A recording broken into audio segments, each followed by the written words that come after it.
So here we see the next pair of buildings in the Imperial Sector slash ArmorCast building set. If you didn't see the previous video, you should take a quick look at that to explain some of the work done on the Imperial Sector buildings. But I wanted to give you a little rundown of the ArmorCast components, and maybe even a little brief review of them, and talk about some of the design elements that I chose for those as well. So I painted these, of course, to match so that it would give this unified feel. And here's the fifth building with the Imperial Sector sprue. So I just kind of built it up as a nice tall structure to give it a little more height to the set. And of course, again, some rubble piles, so lots of line of sight breaks. And actually, there is a little passageway that goes through this area here and comes out on the other side. Whoop, there we go. Comes out on the other side. But I wanted to talk more about the ArmorCast pieces, as you may not be as familiar with them as you are with some of GW's products. And overall, I would give the ArmorCast pieces a very good rating. This is not the first time I've worked with some of their materials, and there's a few problems with a couple of these, but overall, very decent quality and probably a decent value as well.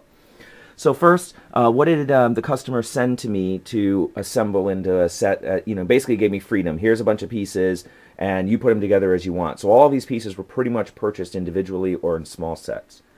But it comes with, it included, I should say, some low, what they call pipe walls, and a connector piece that's like a four-way connector, so you can arrange that in a variety of ways. It came with some pipe walkways with some uprights, includes some broken end pieces. A high walkway connector, which comes across, and I had it come down onto the other board. I thought that would be nice, and I'll explain the bridge in a second. And then some more pipe walkways with another four-way connector. There's another broken end to terminate it. Came with a, let me see if I can get out of the light here, well, wait a minute, come around here. Like a propane tank, sort of, in essence. More pipe walls, another connector, sort of a ventilation duct, and another, I don't know what this is called, some kind of pipe end piece. You can see what it is. Anyway, so I assembled them. I thought it'd be nice to have this industrial, dense feel with lots of little walkways. People can take high ground, people can come over the walls, sort of give this a bit of a maze-like feel within it.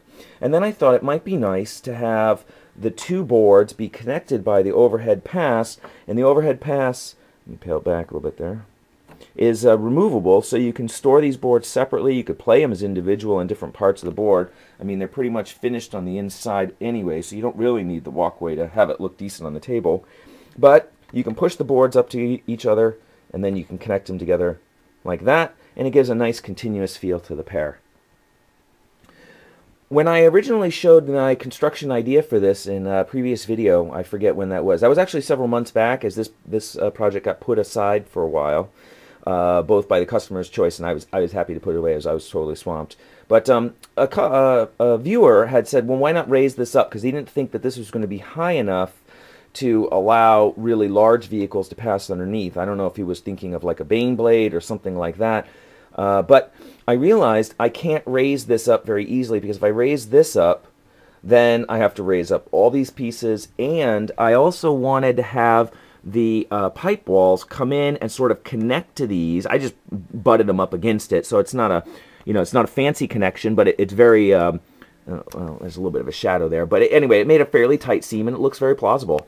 But I realized if I built this up, then I'm going to have trouble connecting the pipe walls to it in a way that looks appropriate. So I decided to leave it as it is, and quite frankly, if a Bane blade can't get under there, well, it can drive around. So again, some of the concepts on the finishing. Oh, so what I did is, remember I said before in the past video, I basically said I'm going to take an hour, and I'm going to detail as much as I can in an hour. So I basically split these two, and I put them together. I did 2 hours of work. So I trimmed out some of the gold plating around the cones and the stacks, and did some work on the smokestack, and picked out the lights, and did a little bit of the edge work on all of these. But this is all tiny little edge work, and it just takes time. And then I came in, and I really wanted to do something on the wires that are running along the walkway. I took a look at the way ArmorCast had finished it, and they'd painted a bunch of them.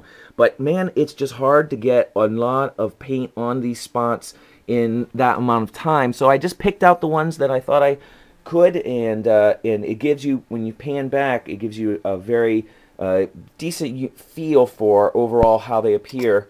And actually, this one is backwards. Let's turn that around. There you go. And you can see it's got a continuous feel, you know, with sort of the green and red coming up, and the green and red. And then I left one unpainted.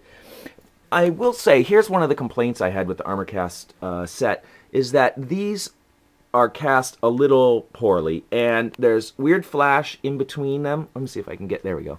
There's weird flash in between them to cut out. It doesn't cut out very cleanly, and some of the ropes aren't uniform, and I think here it looks like they're broken, but I think it was a miscast. So some of these you can see here. Let's see if I can get a contrasting background to it. Well, I don't know if you'll be able to see it. Oh, that probably helps. There's you know, there's like a miscast here where the pipe didn't, or the cable didn't finish the cast. So I don't know. It's not too bad. And actually, since they were a little broken up and a little jumbled anyway, I felt a little less pressure to try to detail them really cleanly, because they're kind of screwy looking anyway. So I think, again, I'm going for that overall feel. And then when I went back to do the weathering, I decided to put in large patterns of rust, lots of blast marks, something to break up the color a little bit and give it a really weathered industrial feel. And I'm still learning with the powders, and I think I've got a lot to learn still. There's quite a bit you can do with them. But I think when you pan back and you look, it's got that gritty, dirty feel that feels very industrial, and I think overall worked really well, and kind of helps to unify these pieces and blend them together, and give you that sort of, these sets go together. I do recommend these, actually. I think they're a nice versatile way to add platforms and vertical height to your gaming, and they I think visually they seem pretty well with the GW buildings.